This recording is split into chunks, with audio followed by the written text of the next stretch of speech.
The first book of Moses, Bereshith, chapter 1, first creation by Elohim. In the former time periods, as a powerful sign of working, chief son and heir Elohim filled with choice things, behold, as a sign Shemayim, the place of the names, and behold, as a sign Aratz, the chief place of running. But observe how Aratz was unorganized and empty, and Sheshach rose up from the deep waters, went up to its face, but the Ruach Elohim, as a wall of protection, moved violently upon the surface of the waters. Elohim then declared, light he will exist, and light he will exist. And Elohim gazed upon that beautiful light, and Elohim made distinctive the light from the darkness. And to the light Elohim called out the name Ya'um, and to the darkness he called out the name Leah Laha. This was the close and the dawn of the first age.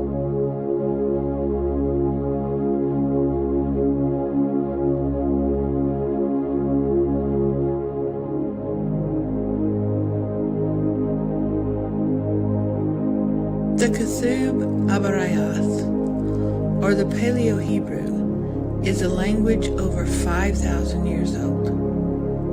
It chronicles a story branching forth from ancient time. His story, Yahweh. Walk into his story. Read the Paleo Hebrew scriptures.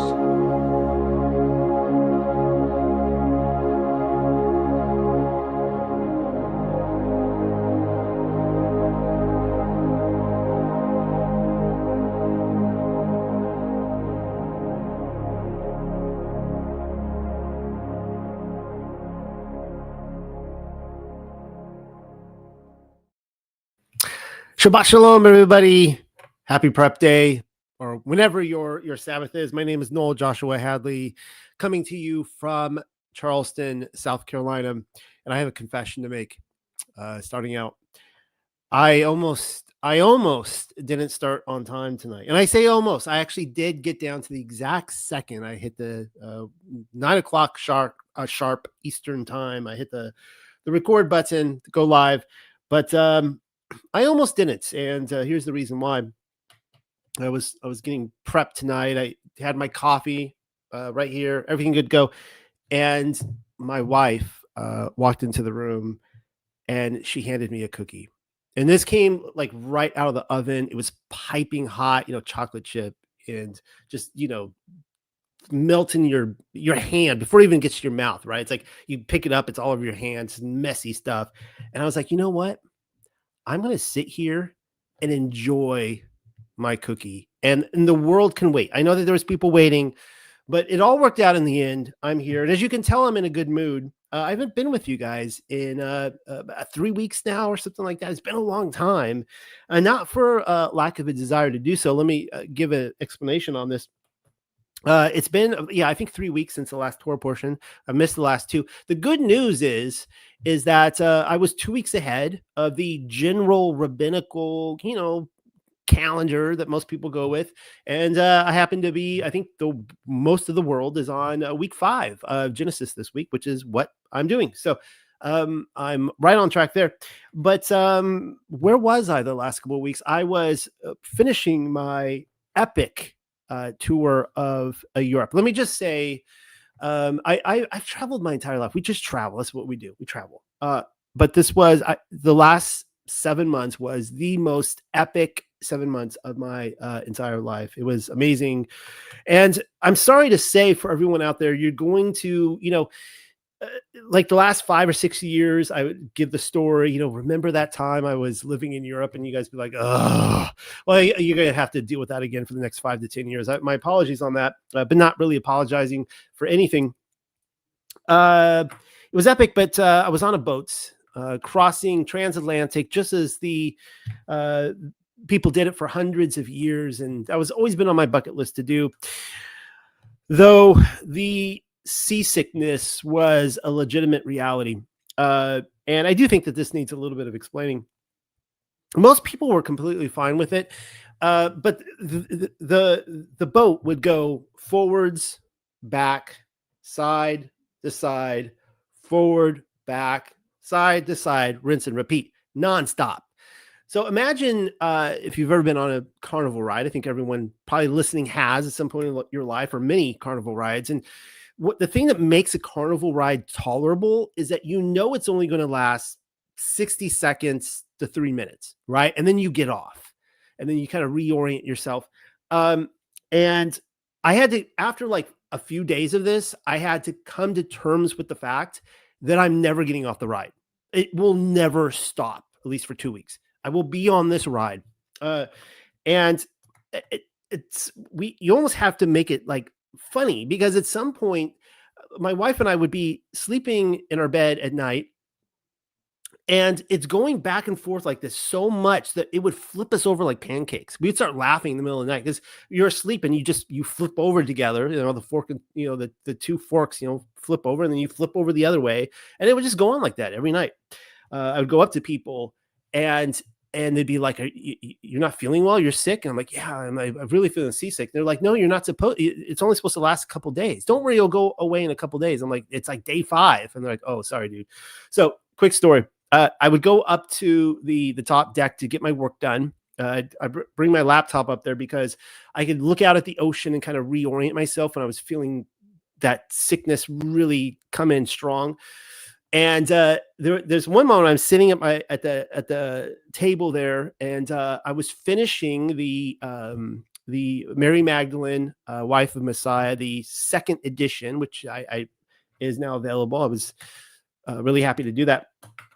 And I hear all these screaming, just everybody screaming. The place is packed, like sunbathers, and all these people start screaming. And I look over there. The ship has turned over so much.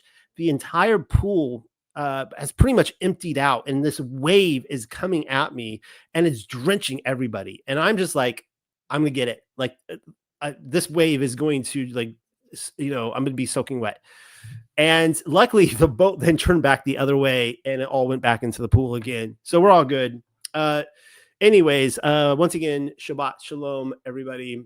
I will say that since I did finish the 2nd edition of Mary Magdalene, the investigation, and it became so expansive. Actually, the 2nd edition has it's completely reworked. It's like 100 pages thicker. Not only that, but I'm halfway done with an entire 2nd volume. So the way I'm looking at it's actually become a trilogy. Like, this has become so expansive. And of all the things I've ever looked at, we're not going to be talking about that tonight. So that's freaking you out. Don't worry, we're not going to cover that tonight. But of all the things, every single thing on this channel and my website and everything that I've ever looked at, I can tell you hands down, Mary Magdalene is my favorite subject. It is the most intimate subject for me. And because of that, it's brought me most pleasure looking into. And because of that, I don't talk about it much. Actually, I'm kind of cool. I'm not going to talk about it because it is so intimate to me. I put it out there for those of you who are interested. Go check it out. Before diving into Genesis tonight, I do want to show you this right here. This is the fundraiser that we are putting out specifically for Rebecca and Pamela. Now, Pamela and Rebecca are, even though Pamela is the translator of the Paleo Hebrew scriptures, which I'll be reading from tonight and all this year, Rebecca is the editor as well. And they both do a lot of work, and they are pretty much, when I say fully dependent, they're fully dependent upon us in this ministry. And I confess that I have really dropped the ball. And they're just they're in dire straits. They're in a really difficult situation trying to survive. And it's sad that these 2 women who qualify for the Widows Ministry, who are devoting their lives to translate the scripture from the Paleo and get it out for us, and these amazing texts they're just not really being taken care of. So this fundraiser right here, it's linked right under this video. Please just pour out your love and bless them. The money goes directly to them. I will be splitting it 50-50 with the 2 ladies. I will not be getting anything. 50-50, as you know, you guys can do the math. 2 ladies, 50% each. It'll be going to them directly. I'm hoping to get $5,000 for them. that will be, 2,500 each, right? They'll be divided. And that's what I really want to do every month. I want to take care of them. They haven't been getting that, guys, at all. So, and of course, my family, it still depends on this as well. But this month, they need the funds. So let's get into it, guys. Bereshith, I love this week. This is Ibecca, Isaac and Rebecca. But one of the things I ended on last week, one of the unfortunate things about Torah portions, if you can actually put any glass half empty kind of perspective on the Bible, is that when you're doing the Torah portions, they're so compact with all the information in there, and you're trying to figure out what to talk about. Usually, like the final chapter, like if you're going through 5 chapters, the final chapter kind of gets the cutting room floor, right? You don't really have time for it. We ended with the this passage starts with the death of Sarah. So I want to talk a little bit about her here, and I want to just talk about the beauty of Sarah, showing 2 different texts. The first comes from the Dead Sea Scrolls. You may have heard of it. It's this text was dug up somewhere in the desert, in the sands of time, in a vase, in a jar. And this is what we read. This is a description of her. The men return to Pharaoh and describe Sarah, or Sharaha's, features. She is beautiful. She has beautiful face, supple hair, lovely eyes, pleasant nose, radiant face. He continued on describing her shapely breast, perfect hands, and everything down to her long and delicate fingers. The men compared her to and rated her far higher than Bathu-Ulaha and birds and all other women alike. So, this is like the most gorgeous, best looking woman on earth, Sarah. She's not usually pictured that way in drawings. Hearing this and then seeing Sharaha, Pharaoh wanted her and took her for his woman. Now, I'm going to compare this specifically with Writings of Abraham. And I want you to see something. This is interesting because Writings of Abraham gets a lot of heat and criticism. Just people kind of are turned off by it. They don't really want to even listen to it. And keep in mind that Writings of Abraham came forth on the black market. It has kind of a shady origins, but it has a lot of lines that actually line up with what I've just read. And I could show you others. And I find all these fascinating. So this is what it says. Now, among the believers were Lot, the son of Haran, and Haran's daughters, Malakaha and Sharaha. Or Sharaya, excuse me. Malakaha was fair, but Sharaya was beautiful above all women. Her face was that of an angel filled with light. Her cheeks as 2 roses in full bloom. Her hair is spun gold, which men treasure above all. Now, it's a little bit different. Now, again, this is interesting, saying she's a blonde woman. Probably not too typical for the Middle East, but some people might kind of roll their eyes at that. But think about this: if she was a blonde woman in the Middle East, amongst a darker people group, she would, like Abraham would be, he would have a hand. She'd be a handful. Not just she was a righteous woman, but just trying to keep people's gaze off of her. Keep reading. Her eyes as pools of blue reflecting the glory of Elohim sky. Her nose delicate and lovely, and her countenance truly was fair as the sun. Her breasts like 2 mountains rising above the plain of the bushland were fair to behold, and her complexion truly like the clouds in purity. Her arms were comely, her hands perfect and delicate to behold, always in the service of those in need and quick to hasten to the service of Yahuwah, her Elohim. That line right there is going to be really interesting when we get to Rebecca later tonight. Comparing her beauty to actually her actions. She wasn't just a looker. She was a I guess a spiritual looker. Her palms were lovely, unmarred by her constant labor. Her fingers long and slender. Her feet were calmly and always set in the path of truth. Her thighs were well-rounded and soft, yet never failing to sustain her in her labor of love in behalf of the servants of Elohim. Truly no maiden was fairer than Shariah, the daughter of Haran, for her beauty was greater than all other women, and she excelled them all. But with her beauty was great wisdom and perfect faith in Yahuwah, in constant service in behalf of the saints.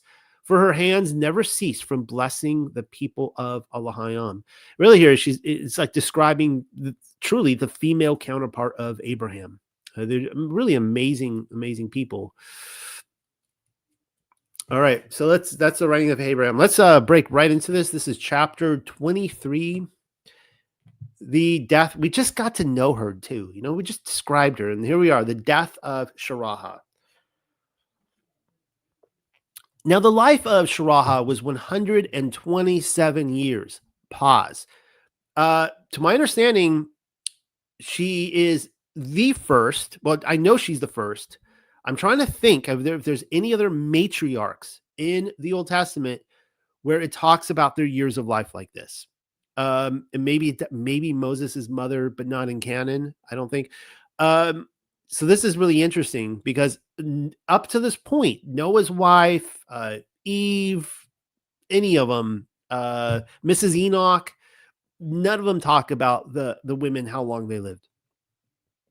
The whole life of Sharaha was 127 years. And Sharaha died in Kiriath Arba, or Hebron, in the land of Canaan. And Abraham came to mourn and lament for Sharaha. Now, when we read extra biblical books, unfortunately, I'm not going to cover this tonight. It happened, of course, unfortunately, when Isaac left his mother to take part in the sacrifice, or the ascending up to the mount where Abraham sacrificed the ram. They never saw her again living. She was dead by the time they got back. Then Abraham rose up from the presence of his dead and spoke to the sons of Hath, saying, I am a foreigner and wanderer with you. Give me the possession of a grave amongst you, and I can bury my dead from my sight. And the sons of Hath replied to Abraham, We listen to my Adon, who stands like Prince Elohim among us.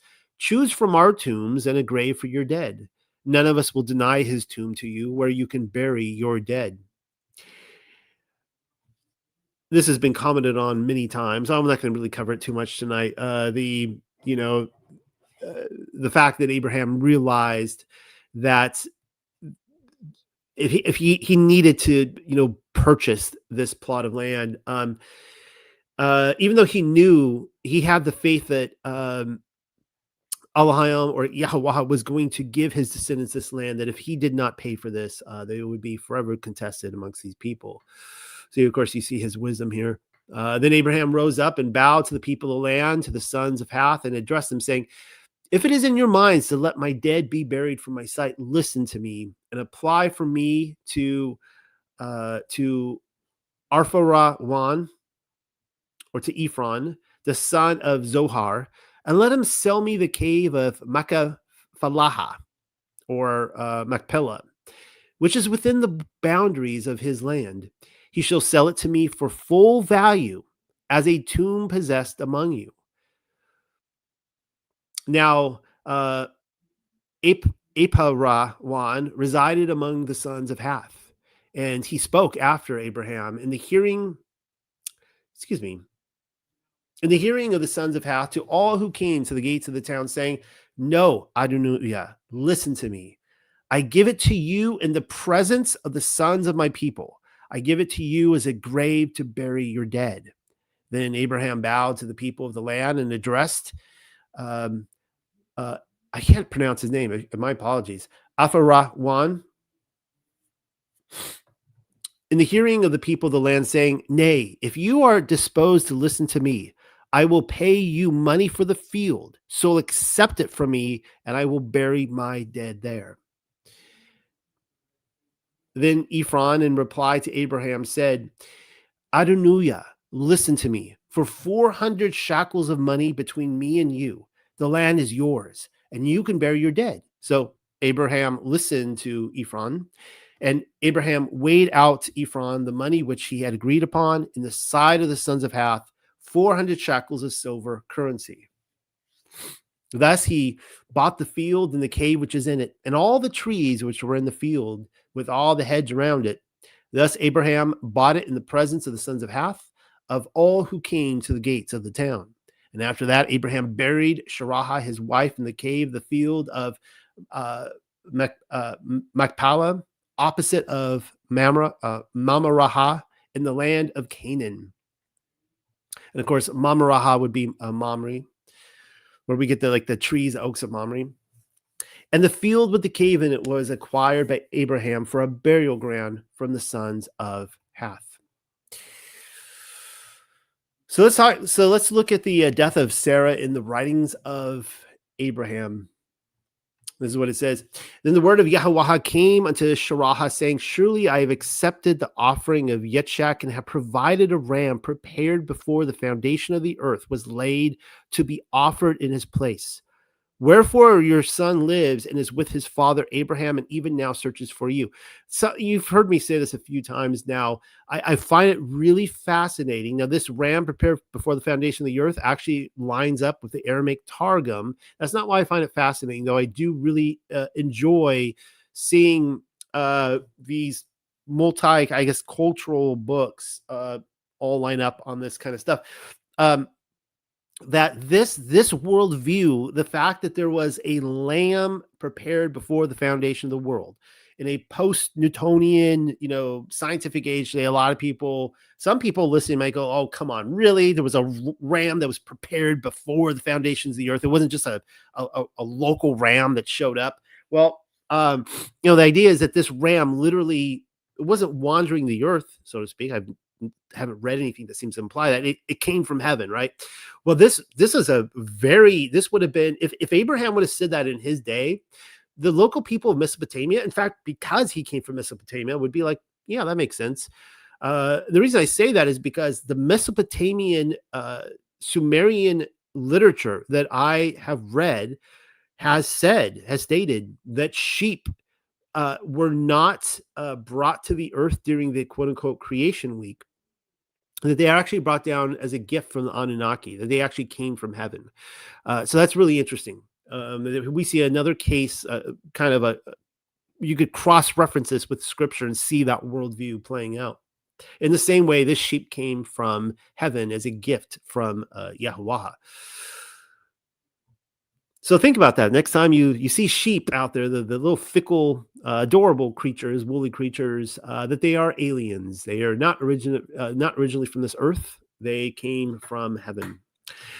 When Sharah heard these words, her heart was filled with joy so that she could not contain it, and her ruach was lifted up to see the paradise of Elohim. And she exclaimed, behold, I have seen my Redeemer, and it suffices me. And she gave up the ruach. Now, this has more of a positive spin on this. If I were to read you Jasher, it's Satan shows up, and it's kind of more of a traumatic death. But here it seems that she went a little bit happier.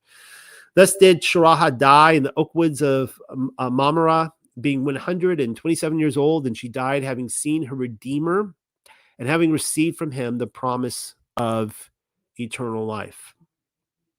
That is a very nice and pleasant way to go. So as I mentioned, Sarah is the only woman in Scripture whose lifespan is given 127 years. She died in Hebron. I'll be talking a little bit about that tonight. Upon Abraham's, or maybe it was Abram's at this point, separation from Lot, he was told to walk the complete length and breadth of the land that he was to be given. And the first place he traveled to and settled in was Hebron, the place of the trees of Mamre. Now, I was looking, Mamre has kind of escaped me a lot in the past. I was looking it up, and it's kind of interesting. A few things I found there. When Lot was taken captive, as you guys know, we covered this maybe last time or two times ago, Abraham took 318 men to retrieve him, and others captured by 4 armies. So you see the number 4 there. Abraham would have been as a result of this, now according to like the Targums, it's Eliezer alone who went and recaptured Lot and the others and all the things. He was indeed a mighty man, what have you. Nevertheless, Abraham would have been extremely well known and popular, not just because, I mean, he was one of the elites, richest men in all of Canaan, but just for that alone. The fact that, he was on such good terms with Pharaoh and King and Abimelech and Abimelech's son Abimelech, and so on and so forth. The Hebrew word, the root of Hebron is shavar, and has the meanings of close association, couples, companions, friendship, alliance, to unite, to join, or community. So here's a few things about Hebron here. Now, this is Hebron in the modern state of Israel, which is beloved by mostly Jews and Muslims. I don't know if it's a huge Christian pilgrimage site at this point in history, though at one point it was. So like Jerusalem, Hebron is considered by the sages to be a place where heaven and earth meet. Probably not something you've thought about too much, but Hebron's other name, Kirith Arba, means city of four. Remember, there were the four armies. Now, tradition says that Adam and Eve were buried in the cave of Machpelah in Hebron. I disagree with this. And in fact, I specifically mentioned tradition there, and I think it's a very modern tradition. I don't think there is many records of that in ancient times. I believe that this is something that the rabbinical culture started inserting into their kind of more Talmudic traditional literature in order to compete against Yahshua when he was crucified at the place of the skull. The idea of the place of the skull is that it was Adam's skull, that Adam was literally buried there. The Cave of Treasures was there in Jerusalem. In fact, if you go to the Church of the Holy Sepulchre today, they will take you to, they will call that the Cave of Adam's Treasure. You can go see it, where Adam was buried. So I think that they kind of picked up on that at a later time. You don't really get that, maybe, let's just assume Adam really was buried at Hebron. Adam would have been well aware of that. It would have been Seth himself with his father Noah, who would have carried Adam off the ark and reburied them there. So he could have been like, Melchizedek could have been like, dude, that's where Adam's buried. And Abraham's like, yeah, I really, really want that cave. I'm going to go pay for it. Right. That could have been the case. Now, eventually the cave would become the city of four couples. So, they will say Adam and Eve would be one couple, Abraham and Isaac and Rebekah, and Jacob and Leah. And of course, poor Rachel missed out, but those would be the four couples. Now I'm going to give you what I think is a better translation than some of the modern Talmudic literature. This is what it says in the KJV in Joshua 14:15. And the name of Hebron before was Kirja Tharba, which Arba was a great man among the Anakim, and the land had rest from war. This is what it says in Pamela's Paleo, which we just released in the last, a few weeks or so. Pamela and I are going to be doing a line-for-line reading here in the coming weeks. Something to look forward to. And the name of Chabara'un previously was known as Kiryath Araba.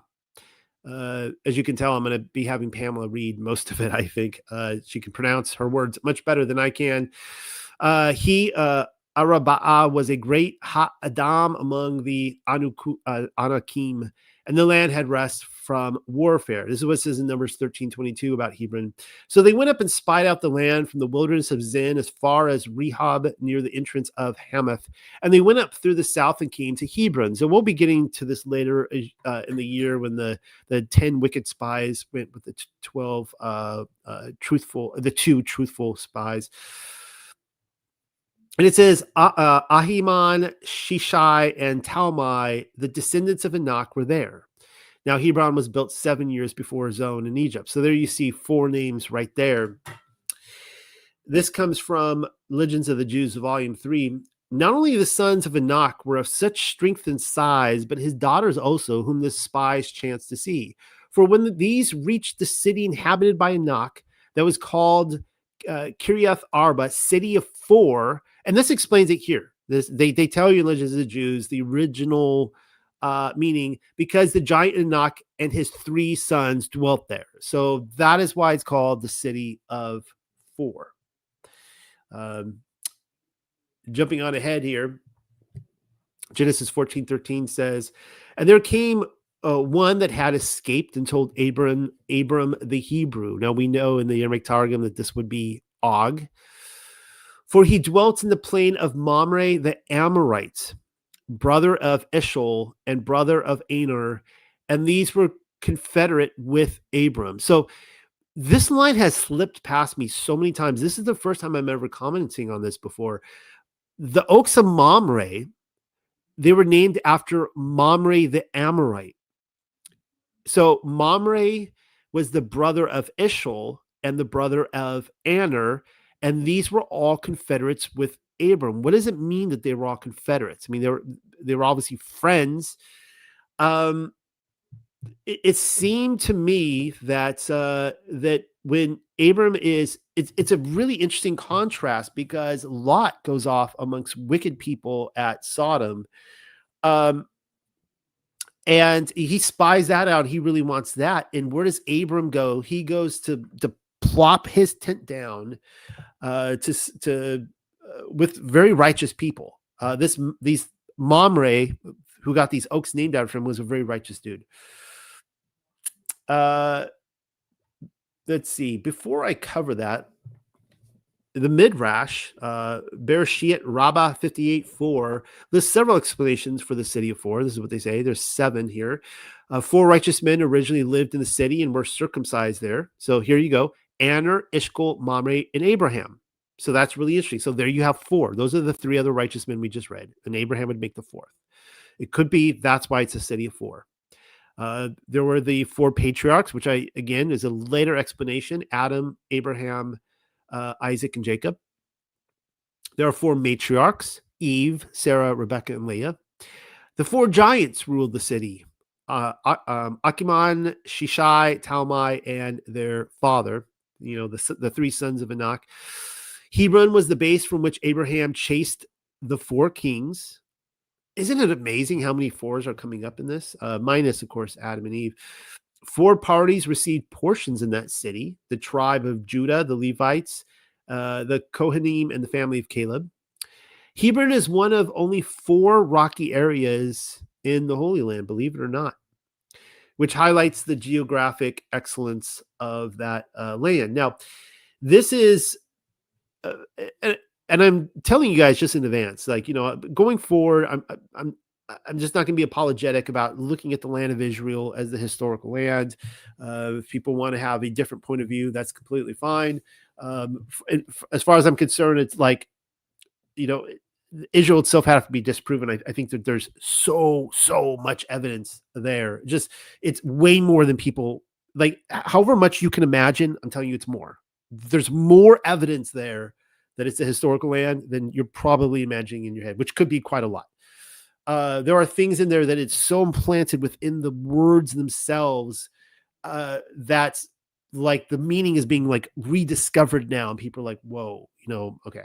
Anyways, this is you can see here, you can see where apparently these oak trees once existed, and they have dug this up in Hebron. I've never been to this location myself, and they have found the foundations of multiple churches and past, synagogues and things like that.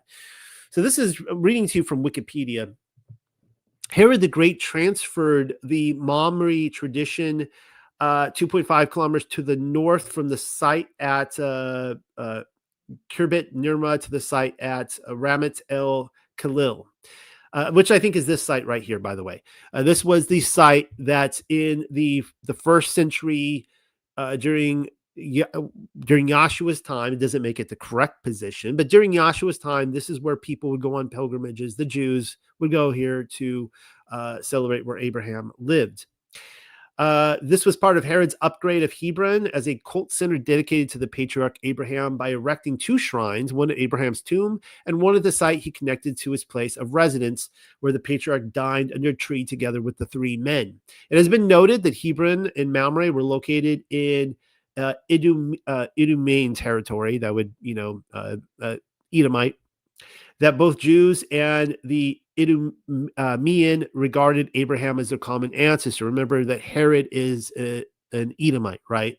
This is, I believe, the fulfillment of the Edomite prophecy. I've gone back, a lot of people get really into the modern Jews are the Edomites, according to, because we have all these prophecies in there, and they might be, for all I know. I don't really know. I've pulled away from that because I believe that prophecy was fulfilled in the 1st century, that the Edomites did take over, and that Esau did,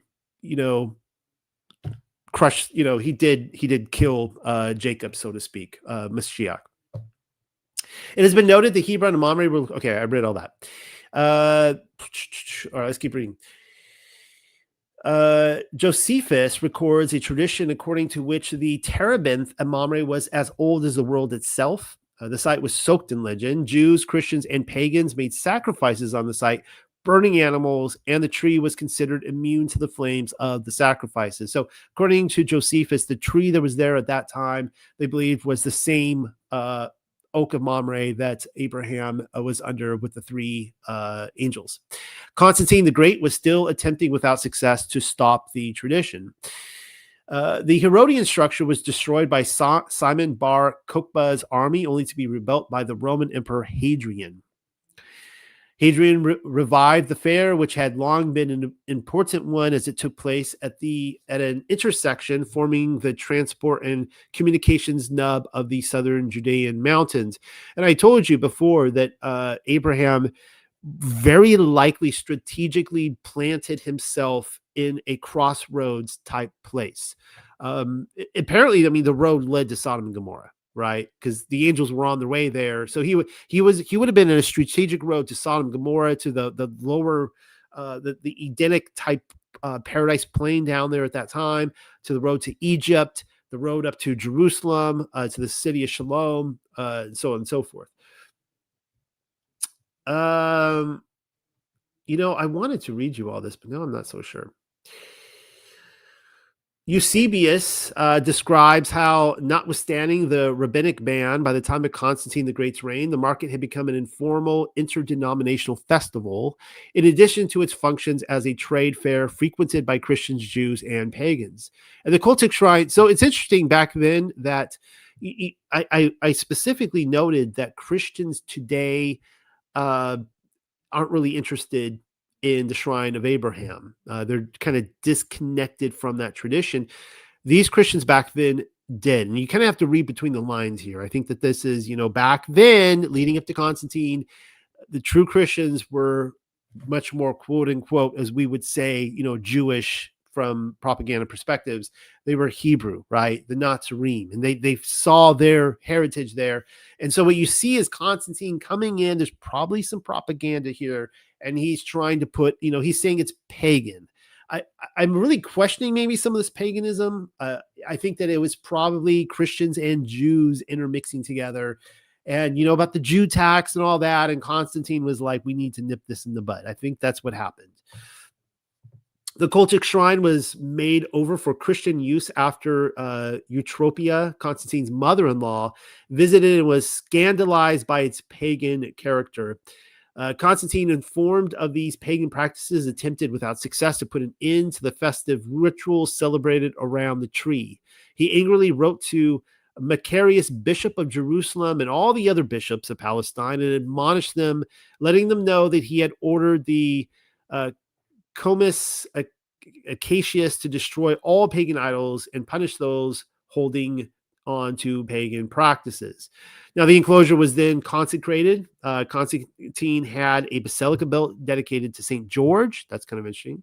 Its foundations are still visible. And that, again, so this is one of those things that, like, we have all these texts, and people will be like, well, they just made all those up.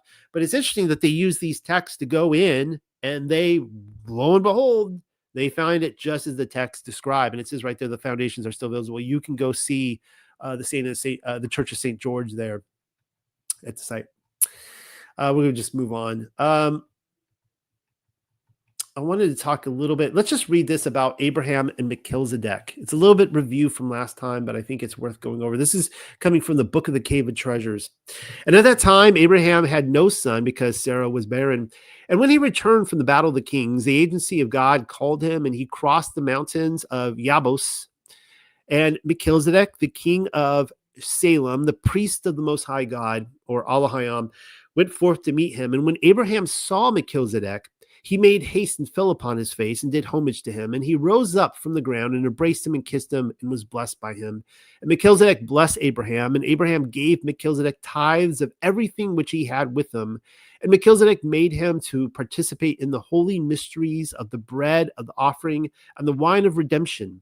And after Melchizedek had blessed him and made him to participate in the holy mysteries, Elohim spake unto Abraham and said unto him, Thy reward is exceedingly great, since Melchizedek hath blessed thee, and hath made thee to partake of bread and wine with him. I also will assuredly bless thee, and I will assuredly multiply thy seed. And in that same year in which Abraham offered up his son as an offering, in the same year Jerusalem was built, and the beginning of the building thereof was in the wise. Melchizedek having appeared and shown himself to men, the kings of the nations heard his history, and they gathered together and came unto him. So kind of an interesting take on Melchizedek there. So this is the names of the kings who built Jerusalem. Abimelech would be one of them. We know he was Melchizedek. He was a righteous man. According to the writings of Abraham, he was actually a student in the school of Shem. Amraphel, Arioch, Carlamar. I don't need to pronounce all these. You can look at them here, right here on the screen. These 12 kings gathered together and came to Melchizedek, king of Salem, the priest of the Most High God. And when they saw his appearance and heard his words, they entreated him to go with them. And he said unto them, I am not able to go from this place to any other. And they took counsel together about building him a city, and said to each other, Verily he is the king of the whole earth, and the father of all kings. And they built him a city, and made Melchizedek to live in it. And Melchizedek called the name thereof Jerusalem. And when Magog, the king of the south, heard of this, he came to him and saw his appearance and spake unto him and gave him offerings and gifts. And Melchizedek was held in honor by all and was called the father of kings. You know, I'm not going to lie here. That you can make a case that sounds a lot like Yahshua. I know that many people take that perspective. It might be the case. They don't straight up say it here, at least not in this part. Maybe like 100 pages later in the book, they say it. It doesn't say here. It kind of leaves his identity up to question, up to your imagination. Though, from again, there's some very interesting things here. Number one, he comes to this mountain. There's not a city here at this time. He can't leave the city. I personally think that there was some sort of portal to paradise or whatever. And we know many times of different individual saints and so on. We might read of one of them tonight that did ascend up to paradise. It wasn't just Enoch. It wasn't just Elijah. There were many, many others. And I do think that this is way past Shem's time. People say that Shem cannot be Melchizedek if you go by the Greek Alexis timeline. I agree, except for the fact that I think that he is an immortal this time, just like Enoch was, where people would go to paradise and perhaps visit with Enoch after he had ascended. Now, as concerning what the apostle said, there was no beginning to his days, no end to his life. It has been thought by simple folk that he was not a man at all. And in their error, they have said concerning him that he was God. God forbid that there should have been no beginning to his days or end of his life. The apostle spake thus because when Shem, the son of Noah, took away Melchizedek from his parents, so here it comes from a slightly different perspective.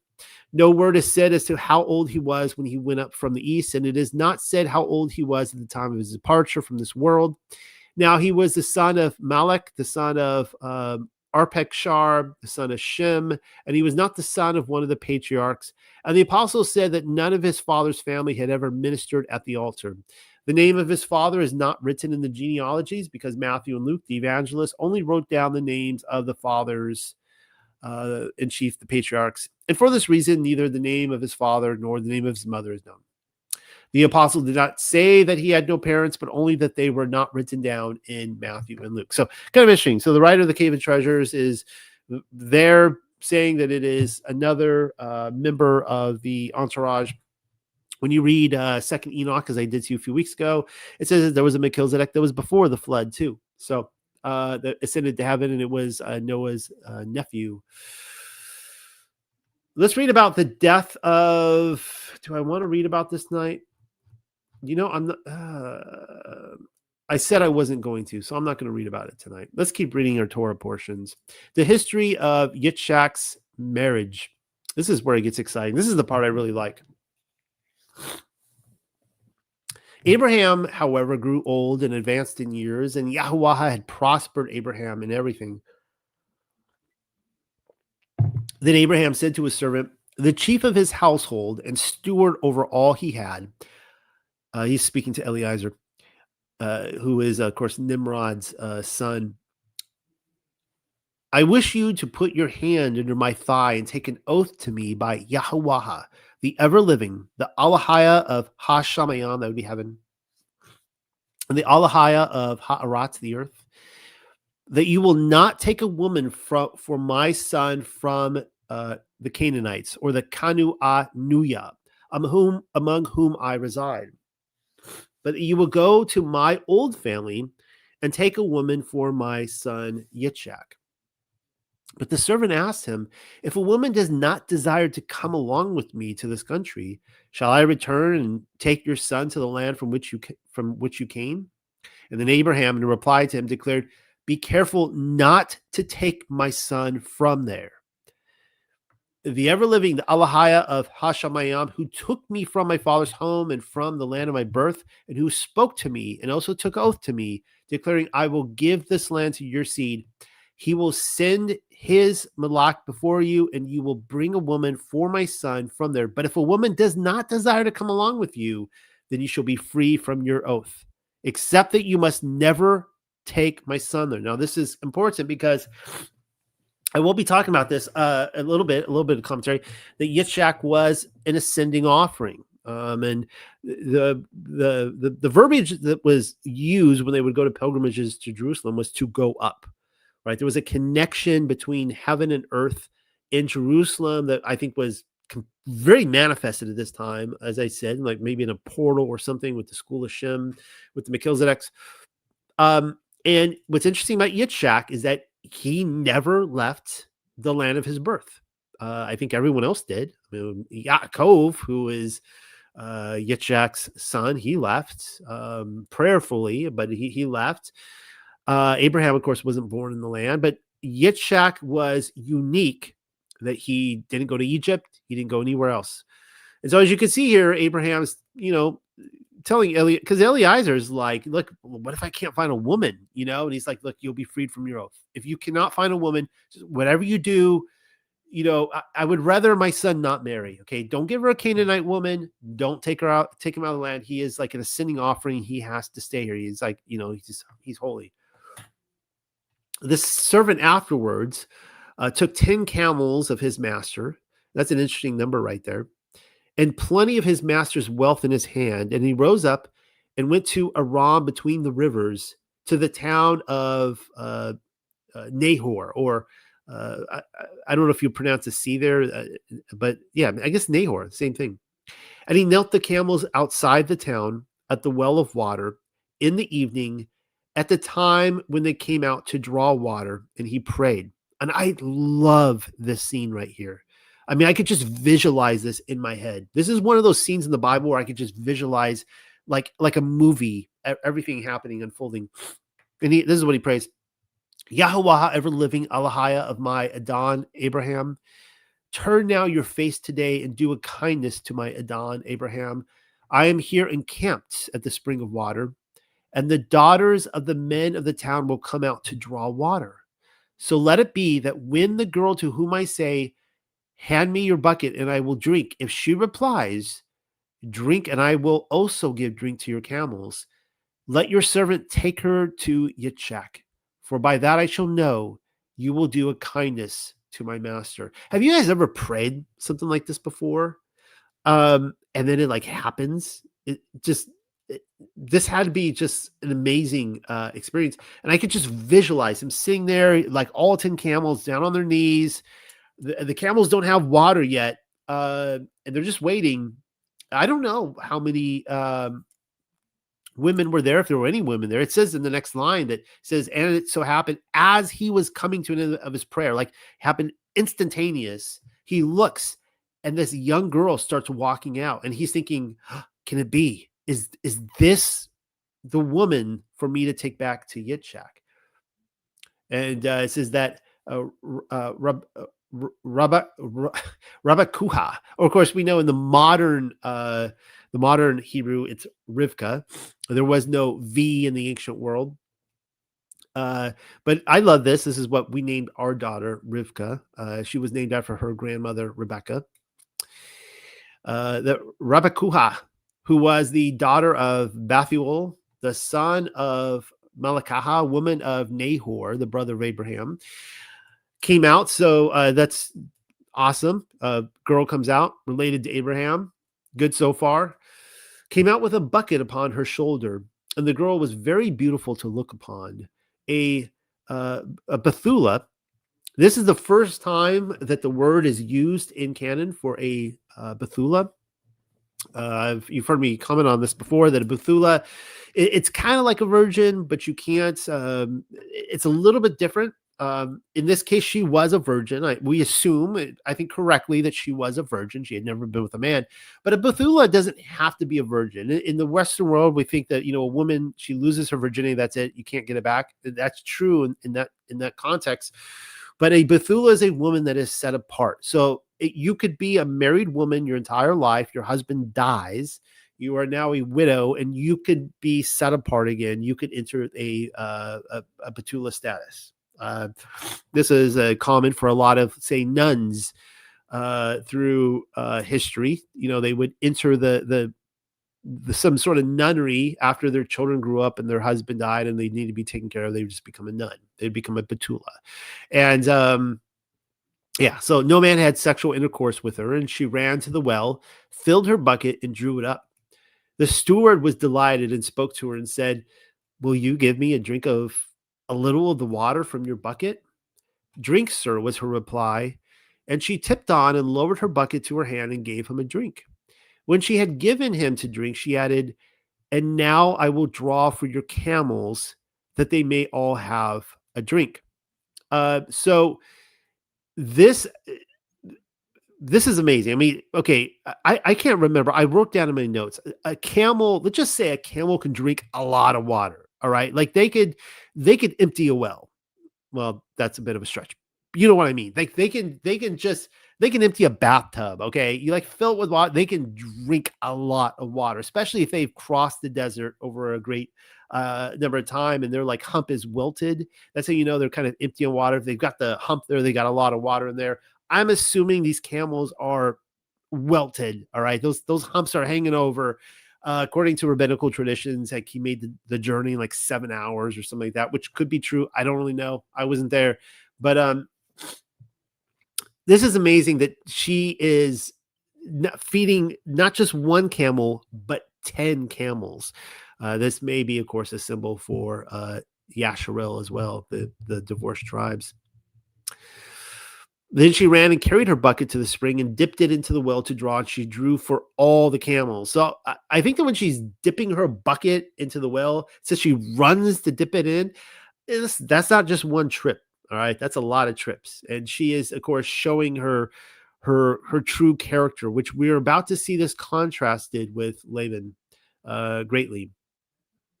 The man watched her silently, to his astonishment, to know whether or not Yahweh the ever-living had granted prosperity to his journey.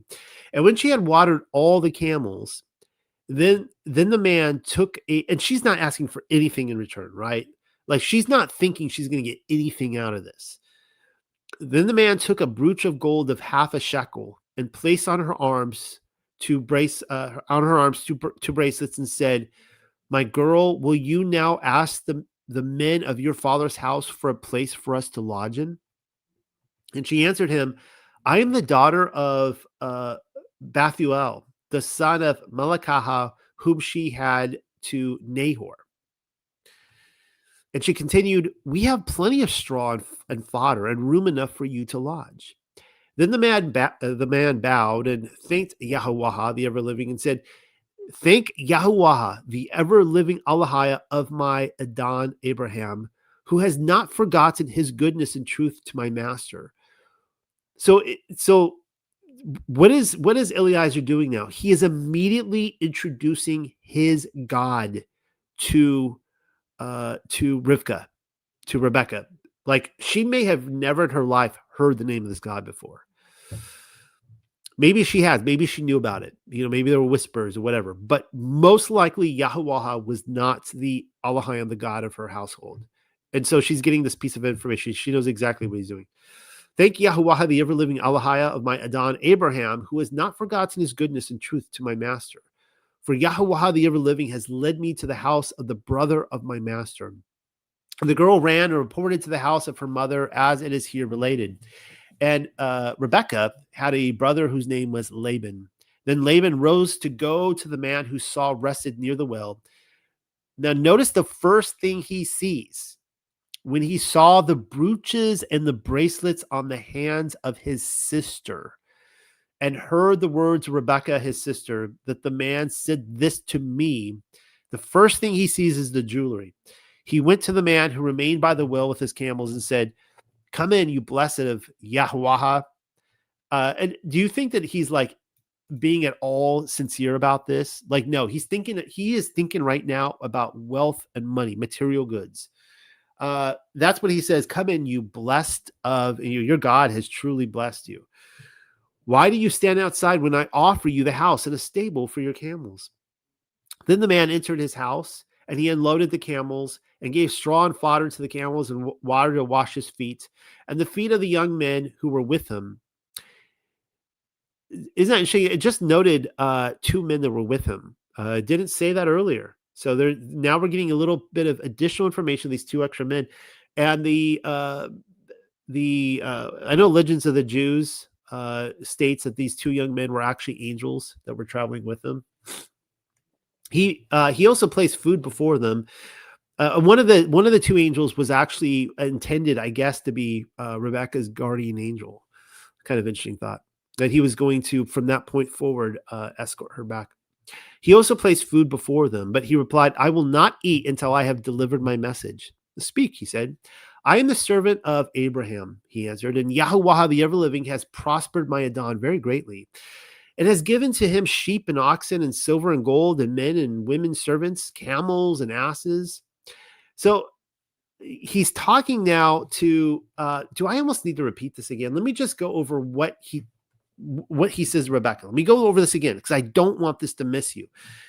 Eliezer is proclaiming, I guess, I don't know if you want to say the gospel to Laban, but he is proclaiming his God in 2 completely different ways. All right. He says when he's alone with Rebecca, he says, "Thank Yahuwah, the ever-living Allahaya of my Adon Abraham." So he's giving a 2 piece of information, the God of Abraham, "who has not forgotten his goodness and truth to my master. For Yahuwah, the ever-living, has led me to the house of the brother of my master," right? He's given this piece of information. He gives something completely different to Laban. Yahuwah, the ever-living, has prospered my Adon very greatly and has given to him sheep and oxen and silver and gold. He's speaking in the language that Laban can understand. And men and women servants, because Rebecca, she's not thinking in these terms. She's like, "Oh, silver, gold, sheep, whoop-de-doo. Like that does nothing for me." She's a girl of service, right? She wants to serve, and for her, it's more of a character relationship. But for Laban, it's the relationship is more what you can get out of it. sheep and oxen and silver and gold, and men and women servants, camels and asses. Sharaha also, Adonai's covenant woman, had a son to my Adon, a son in his old age, and he will give him all he has. Again, Laban, he's like, I'm with you, dude. You had me at like all these material possessions.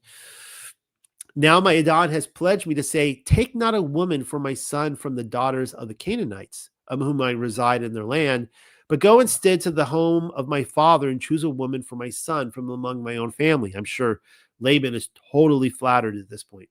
I replied to my master, perhaps the woman will not come with me. Then he said to me, Yahweh, the ever-living, who has caused me to walk in his presence, will send his malach along with you, and he will guide you in your path so as to secure a woman for my son from among the children of my own tribe and from the home of my father.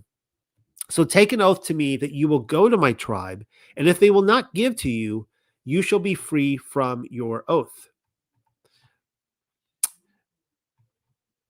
And I came today to the well and said, Yahweh the Allahaya of Adonai, Abraham, if it pleases you, point me to the path that I should follow. See, I have arrived at this well of water.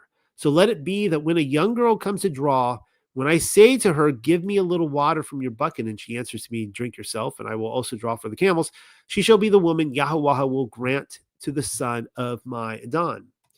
This speech had not come to the end of my lips when Rabakuha approached with her bucket upon her shoulder, and she dropped it into the well and drew. He's still speaking if you're confused. Then I said to her, pray, give me to drink. And she quickly lowered her bucket from off her and said, drink, and I will also water your camels. So I drank, and she watered the camels as well. Then I inquired of her and asked, my girl, who are you? And she replied, the daughter of Bethuel, the son of Nahor, whom Malakaha had to him. So I placed the brooches on her brow and the bracelets upon her hands. Then I bowed to Yahweh and worshipped and thanked the ever-living Allahaya of my master Abraham, who had been kind to me, leading me in the right way to the house of the brother of my Adon for his son. And now if it is your will to show kindness and truth to my master, inform me. And if not, tell me so, and I will turn to the right or to the left.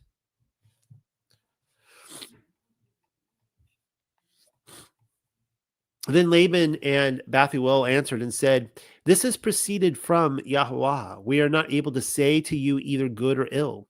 See, Rebekah is before you. Take her and go, and she shall be a woman to the son of your Adon, as Yahweh the ever-living has directed. And when Abraham's steward heard their words, he bowed to the ground to Yahweh. The steward also brought out ornaments of silver and ornaments of gold and clothing and put them upon Rebekah and gave treasures to her brother and mother. Then they ate and drank, he and the men with him, and rested. And rising in the morning, he said, I will now return to my Adon. Now, something probably happened in the night. Maybe they kind of, they got their toys and, Laban and his family, and they were playing with the toys. Maybe they got bored of it. And they seem kind of enthusiastic at first, but then look what happens. The brother and mother, however, said, let the girl remain with us a day or two. After that, she shall go. This is, we're going to see this replayed with Yaakov, and it's going to turn out much worse for him. But you see kind of what they're trying to do here. And I think that they are trying, like, they want more. They're like, I know that we accepted your gift yesterday, but the bride price or whatever, was going on here, the dowry. But, we need to kind of think this over. We're having second thoughts. We're not giving back the gifts, of course, but, we're having second thoughts about this. I think that's kind of what was happening here. He, however, replied, if she will not go with me, then Yahweh will prosper the way of return, and I will go back to my Adon. He's basically like, dude, I already paid the price. You agreed. I'm going with her or without her. I'm not staying. I'm not going to barter with you any further. I think that's what's happening. And then they said, let the girl be called and ask her own self. You have to wonder if they even kind of set Rebekah aside earlier, kind of had a talk with them, Like, do you really want to do this? He's a pretty wealthy dude, and he said that anything we've heard about Abraham, and anything he has is ours. But she had a very different speech at the beginning. She's not even thinking about this. This may have been the first time that she heard about Yahuwah, and she's ready to go devote herself to this God, to this Allah Hayam completely. So they called Rebecca and asked her, "Will you go with this man?" "I will go," is her reply. They were probably a little disappointed at that. They therefore sent off Rabakuha, their sister, with her nurse and the steward of Abraham and his attendants, and they gave Rabakuha, their blessing, and said to her, "You are our sister. Increase to thousands, and may your descendants possess the gate of their enemies." Then they lifted Rabakuha and her attendants and placed them upon camels, and they rode after the man. And the steward took Rabakuha and departed. Now Yitzchak was traveling towards the well of the vision, for he resided in the south country, and he had come out to meditate in the field at the approach of evening. And there he raised his eyes and looked. Now, that's the way life should be, right? Sunset, you take a little time to go out to the field and meditate. Go out there and pray. Just be by yourself. Put your cell phone down. I need to kind of, practice. I need to take Yitzchak's example a little bit more. But this scene is, I'm telling you right now, it's one of my favorite scenes in all of the Bible. Just this visual that this is, of course, the first time in canon that we see an actual wedding, a ceremony, and I believe this is the way it should be. I think that if the modern church were to actually take this example and go with this, it would flip the culture on its head, because a lot of people, a lot of men, they take women under their roof, they protect them, they take care of them, and in the eyes of the church, they're sinning. They are living in sin. Because they don't have a marriage license or certificate, or because they didn't go before the priest and say "I do," because they didn't spend 50 to 100 grand on a wedding, these kind of things. Many people are rebelling against these kind of things. And if they were just to say, you know what, you take your woman under your roof. Of course, there are, stipulations, right? With they obviously worked out a deal with Rebecca's parents. Most women today, we'll get to that later on in the Torah. If you follow the series, if a woman has already, if a father has released a woman into the world, he does not have that authority over her anymore. Most women today have been released by their fathers. They're off living in the world. They can make their own decisions. The man takes her in, say, "Will you be my woman?" She's like, "I will be your woman. Come on in." This is awesome. I love this whole scene. This is the way it should be. Of course, you're going to have witnesses and that kind of stuff. But, just have a potluck or something. Bring your friends over and have a little feast or something. So anyways, he had come out to meditate in the field at the approach of evening. And there he raised his eyes and looked and saw camels coming. Again, I just love this visual. And Rabakuha also raised her eyes, and she saw Yitzchak. And she dismounted from her camel, and she asked the steward, "What man is that who walks in the field?" And the steward replied, "He is my Adon." So she took a veil and put it on. Then the steward reported to Yitzchak all the things that he had done, and Yitzchak brought her to the tent of his mother, Sharaha. So he took Rabakuha, and she existed a woman to him. See how uncomplicated that was? It was like boy meets girl. Boy says, "Hey, you want to be my woman? I'll take care of you." And she's like, "Yeah, sure. Come on in my tent." Boom, there it is. That's simple. Doesn't have to be complicated. This is like a first date too.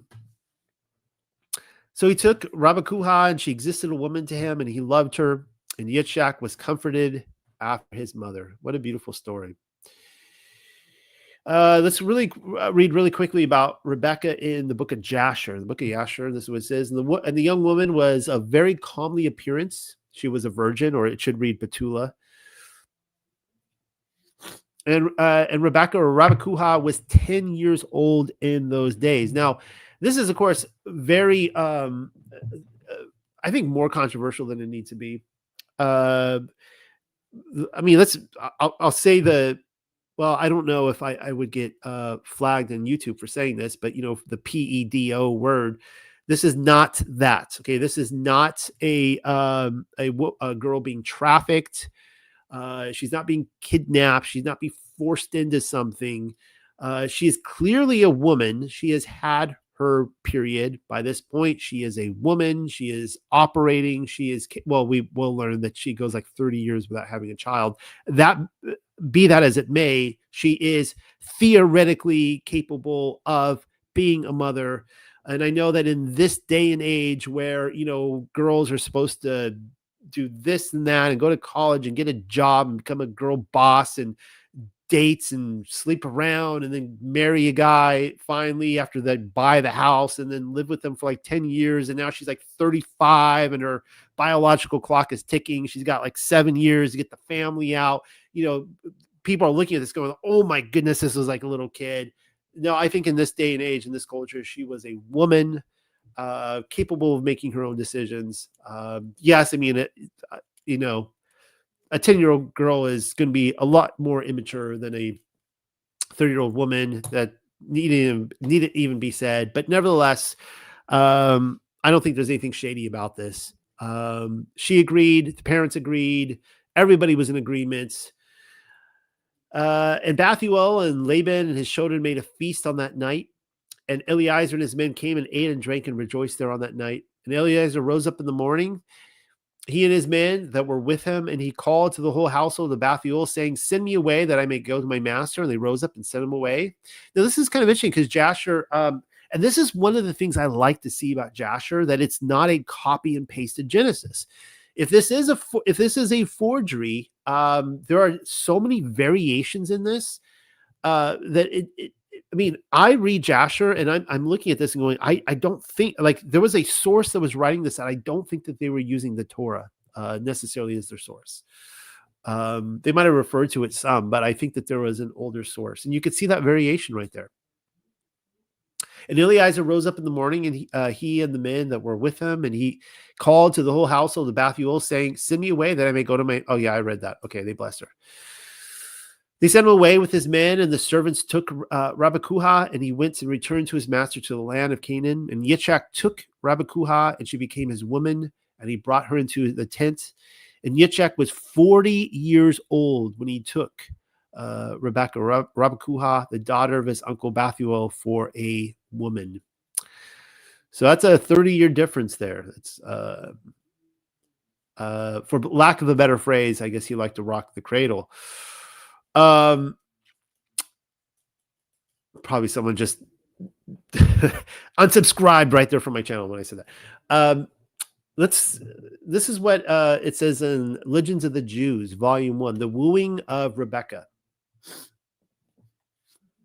Attended by 10 men, mounted upon 10 camels laden with jewels and trinkets, Eliezer betook himself to Haran under the convoy of 2 angels, the one appointed to keep guard over Eliezer, the other over Rebekah. So that's what I was referring to earlier. But it makes sense that there would be 10 men for each of the camels as well.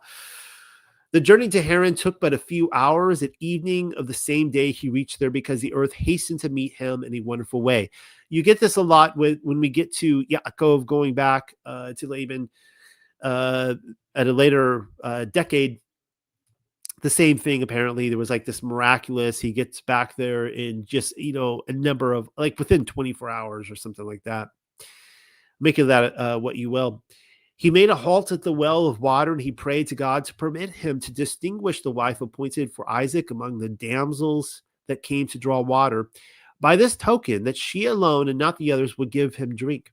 Strictly speaking, the wish of his was unseemly, for suppose a bondwoman had given him water to drink. But God granted his request. All the damsels said they could not give him the water because they had to take it home. Now, notice in Genesis, it said that he was finishing his prayer and she walked up. So I'm not really sure how they worked this out in Legends of the Jews. Keep in mind that this is like a kind of a Reader's Digest where they're taking all these different books and putting them together. Then appeared Rebekah coming to the well contrary to her wont. for she was the daughter of a king, Bethuel, her father, being king of Haran. Well, Eliezer addressed his request for water to drink to this young innocent child. Not only was she ready to do his bidding, but she rebuked the other maidens on account of their discourtesy to a stranger. Eliezer noticed too how the waters rose up to her of its own accord from the bottom of the well, so that she needed not to exert herself to draw it. Having scrutinized her carefully, he felt certain that she was the wife chosen for Isaac. He gave her a nose ring, wherein was set a precious stone, half a shekel in weight, foreshadowing the half shekel which her descendants would once bring to the sanctuary year by year. That's a little punk, don't you think? Rebecca had a nose ring showing up to Isaac with one of those things with a big old precious stone hanging from it right there. He gave her also 2 bracelets for her hands of 10 shekels weight in gold, in token of the 2 tables of stone and the 10 commandments upon them. When Rebekah, bearing the jewels, came to her mother and to her brother Laban, this one hastened to Eliezer in order to slay him and take possession of his goods. So, again, if you're just reading Genesis, it's like, okay, I already explained to you that he's really like into, the treasures that are being offered. That's what he's thinking about. This gives a more grim picture that he wanted to literally kill Eliezer. It has been commented that as well, you can notice that when in Genesis and Bereshith, when he is bringing Eliezer in, that he tends to the camels first, like he's dealing with those, and people have commented that he may even be kind of ignoring Eliezer, like he's just not a very good host. Rebecca is contrasting him in every way. Laban soon learned that he would not be able to do much harm to a giant like Eliezer. Well, why is he a giant? He's a mighty man. He's a son of Nimrod. He's a big dude. And remember, Eliezer was apparently the one that worked through Og to retrieve Lot and the others of Sodom. He met him at the moment when Eliezer seized 2 camels and bore them across the stream. Besides, on account of Eliezer's close resemblance to Abraham, Laban thought he saw Abraham before him, and he said, "Come in, thou blessed of Yahweh. It is not becoming that thou shouldst stand without. I have cleansed my house of idols." But when Eliezer arrived at the house of Bethuel, they tried to kill him with cunning. They set poisoned food before him. And actually, this is, I don't have time for it tonight, but this is mentioned in the Aramaic Targum, the same passage, if you read it. Luckily, he refused to eat before he had discharged himself of his errand. While he was telling his story, it was ordained by God that the dish intended for him should come to stand in front of Bethuel, who ate of it and died. So he killed one of his other family members in the attempt to kill Eliezer, Abraham's servant. Eliezer showed the document he had in which Abraham deeded all his possessions to Isaac, and he made it known to the kindred of Abraham how deeply attached to them his master was in spite of the long years of separation. And now you know why when Laban and his mother sent Rebekah off, they were like really kind of puffing her up, like, oh, blessings to you, and you have many children and that kind of stuff, is because they're like, you're going to take Abraham's riches, and we want to stay in contact. And we know that they did stay in contact. Rebecca did stay in contact with Laban for a very long time after that, through the birth of her twin sons. And we'll get into that in a few weeks. That they were intended to marry Leah and Rachel, like it was set up from their birth.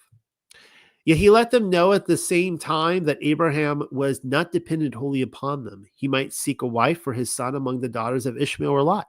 At first, the kindred of Abraham consented to let Rebekah go with Eliezer, but as Bethuel had died in the meantime, they did not want to give Rebekah in marriage without consulting her. Besides, they deemed it proper that she should remain at home at least during a week of mourning for her father. But Eliezer, seeing the angel wait for him, would brook no delay. And he said, "The man who came with me and prospered my way waits for me without.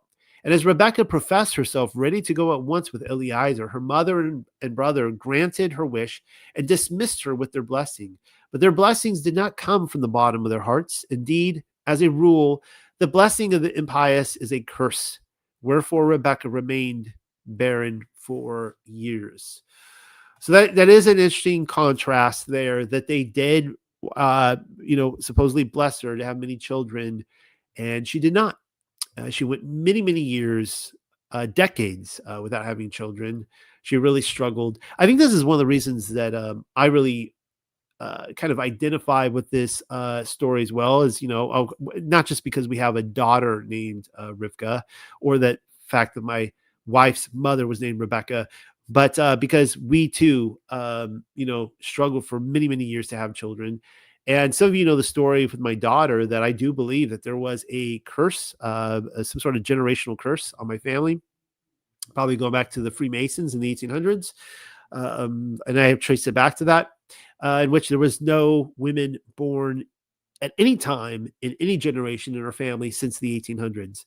And my daughter Rivka was the first. So you kind of see it, kind of a curse being passed here as well. Kind of interesting. He left Haran at noon, and he arrived at Hebron at 3:00 in the afternoon, the time for the Minha prayer, which had been introduced by Isaac. He was in the posture of praying when Rebekah first laid eyes upon him. Wherefore she asked Eliezer what man this was. She saw he was not an ordinary individual. She noticed the unusual beauty of Isaac, and also that an angel accompanied him. Thus her question was not dictated by mere curiosity. At this moment, she learnt through the Holy Spirit that she was destined to be the mother of the godless Esau. Terror seized her at the knowledge, and trembling she fell from the camel, inflicted an injury upon herself. After Isaac had heard the wonderful adventures of Eliezer, he took Rebekah to the tents of his mother Sarah, and she showed herself worthy to be her successor, Sarah's successor.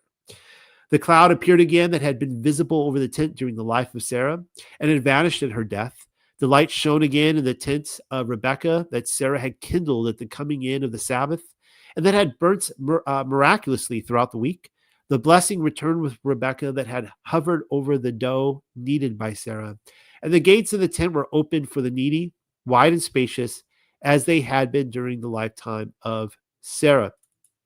That's kind of interesting observation there. I pointed out that tradition has it that there were like openings on all four sides of the tent, that because Abraham set himself up at the Oaks of Mamre, which was a very strategic place, as I mentioned, going to Sodom, going to Egypt, going to Jerusalem. It might have been actually four cardinal directions, like the city of four. He wanted to meet visitors on all sides and minister to them. And so we see that tradition picking up again with Rebekah. I do want to point out that when you're reading these extra biblical literature, it is fascinating how they have this idea that like angels were like everywhere back then. There were just a lot of angels. There's angels accompanying Eliezer, and then she sees that there's an angel accompanying Isaac. Even within literature, even within the Torah, we have the three angels, right, coming to Abraham, and he knows that they're angels. He sees them and knows. When was the last time that happened to any of us? I know we all have our stories that one time you encountered someone, or maybe 2 or 3 times in your life you believe they were angels, but it seemed like this was happening a lot back then. It seems like a very different world they inhabited.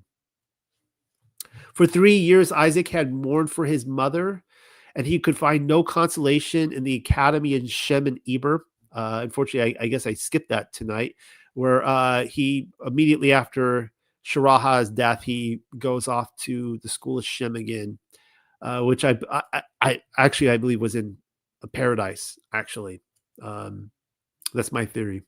His abiding place during that period. But Rebekah comforted him after his mother's death, for she was the counterpart of Sarah in person and in spirit.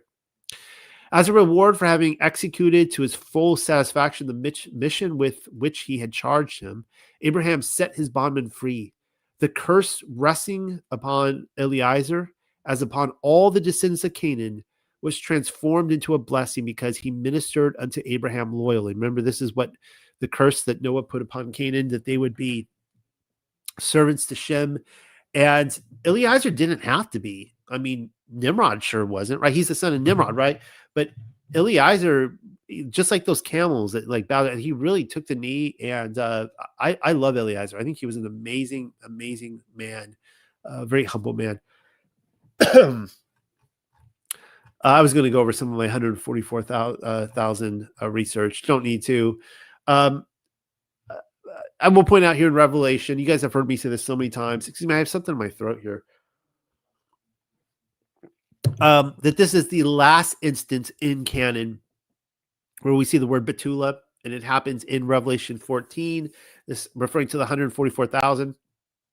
I'm completely okay if, excuse me, if the 144,000 are dudes. I'm completely okay with it. I don't think they are.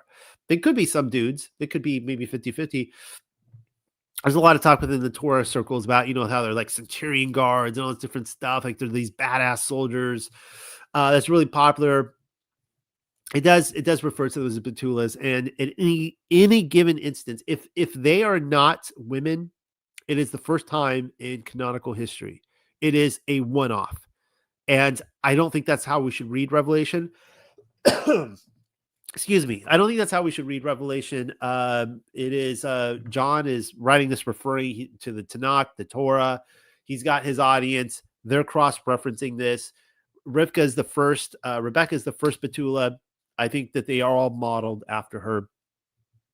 And I think that this is where we get the tradition of nuns within the Catholic Church. You can, of course, read their oldest literature, and they all refer to themselves as the Bride of Christ. And in fact, they align themselves. I've shown texts in the past where they align themselves with the 144,000. The 144 are indeed all women. They are all Betulas. And again, these Betulas they could have been married at one time. They could have been widowed. They didn't have to be virgins. They might have been their whole lives, but they weren't necessarily. So there's that. Let's keep moving on. Oh, I did want to say, because the one thing that people will bring up, well, what about the part where there's like a repeat there? It says, and these are they who did not sin with women. They are virgins. And so it's like, well, what are you saying, Noel? Like, what are they? Like, they're not lesbians or something like that. It's like, well, that would be, if that's what they're saying, if sin with women is sexual, because that's how people take it, that it's talking about sexuality. It's kind of repeating itself. It's like they did not have sex and they did not have sex, right? Or I guess they're like, just they're not lesbians or something like that. No, that's not what it's saying. I don't think that's even on John's mind. I don't think he's thinking about lesbians here. And so people say this must be men, right? Because they're like virgin men or whatever. But there is, you could see here, the Madonna and child here, which I don't believe in and of itself is pagan. That's a whole different discussion. But the whole Tamas, and we see a lot of examples, including Ezekiel 8. We see the idol of jealousy, and we see these women mourning for Tamas. And so I think the context here is idolatry. And this is something that even Rivka would have known culturally, though I believe she was pure, and I don't think she took part in idolatry. Even if she maybe did by default through her parents, she was the age of innocence, and when she made her own decisions, she was idol-free. But that's what I think it's talking about there through acts of idolatry.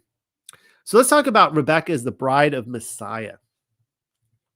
Some interesting things happening here. You have the marriage of Yitzhak and Rivka representing the union of the spiritual and the physical. Now, keep in mind, there's a lot of physicality in here, right? Laban was focused on that. Rivka or Rebecca was purely focused on the spirituality. And this is the story of a father who desires the perfect bride for his son. We are seeing a setup for Messiah, a prototype, an archetype. But Abraham said to Eliezer, beware that you do not take my son back there. Now, I mentioned this earlier, that he did not want him to go to Babylon. Isaac had already been offered up as a special kind of sacrifice, an olah, which is an ascending offering. It can be also be interpreted as a stairway. This word is relating to making aliyah, which expresses immigrating to Israel. Think of like Sukkot, Passover, when people would make the trip to Jerusalem. I think I've been talking so much tonight. I spent like 2 hours. If you went to Kingdom Verse tonight, I spent like 2 hours talking before that. So I'm like running. My throat is like, I'm running on fumes at this point. Getting towards the end here. Going to Jerusalem is always described as going up. To leave is to descend, right? So the idea is that Isaac is not to go down or descend at any time in his life. I mentioned Eliezer as a servant. We see in Genesis 9:25. This is Noah speaking. May Elohim enlarge Japheth, and may he dwell in the tents of Shem, and may Canaan be his servant. Now, Nahor, who was the brother of Abraham, means snoring. Kind of an interesting name to name your child. Although the descendants of Nahor were from Shem, they were sleeping in this example. And it makes total sense. The city where Nahor lives was in Mesopotamia and Babylon. It wasn't all the way to Babylon, but they kind of left Babylon, but not really. And so we see in this example that the bride must wake up and come out of Babylon. Now, the mistake that Laban could make in his worldview, he could have been, quote unquote, in this example, the bride of Christ, right? He received the gifts from the father, ultimately Abraham. He received gifts, very nice, lavish gifts. But was he saved? Was he righteous? No, he wasn't. Nobody can make a case for that. So let's take that to our own lives today, our spiritual, the spiritual world we live in.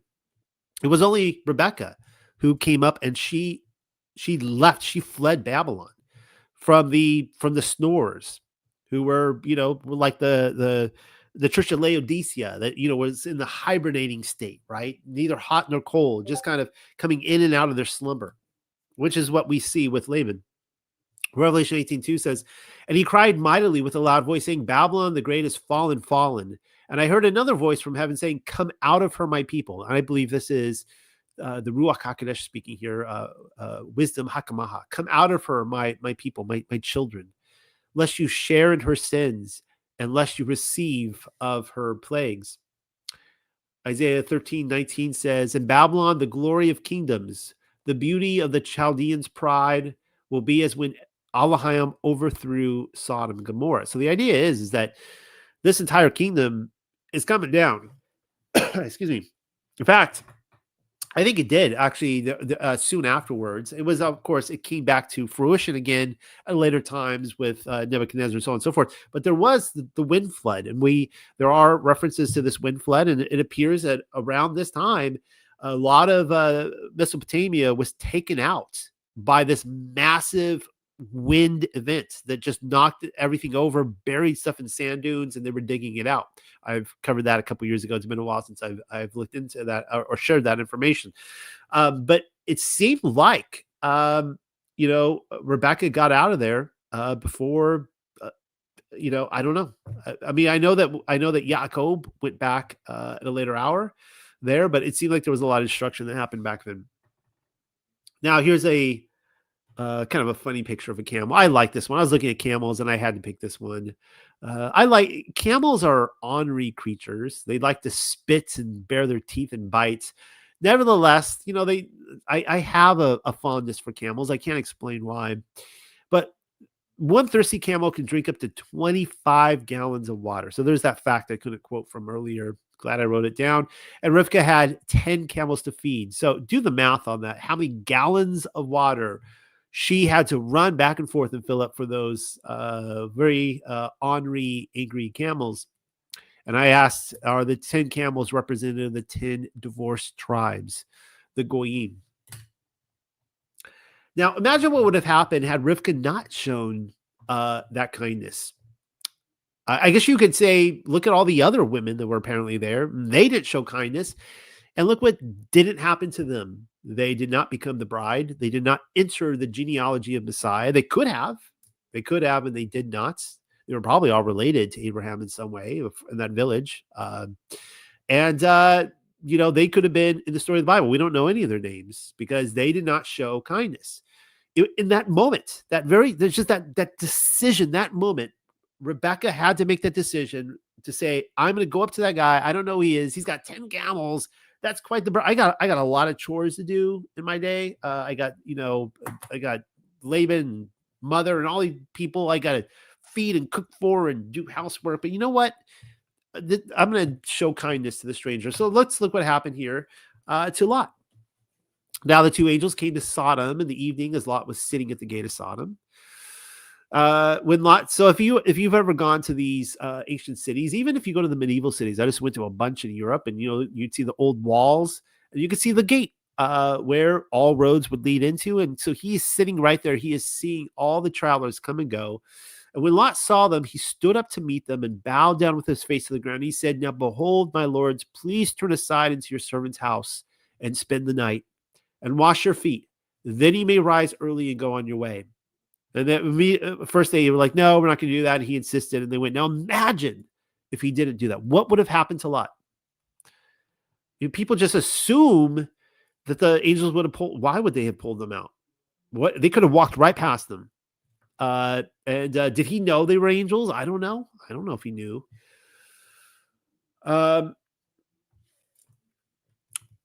Think about that, right? Think about the next time we just pass random people and they got nothing to offer us, nothing but inconvenience. Well, here's another example right here. Ruth 3:10. Imagine what would happen to had Ruth not shown kindness. Then he said, this is Boaz here speaking, "Blessed are you, Ruth of Yahweh, my daughter,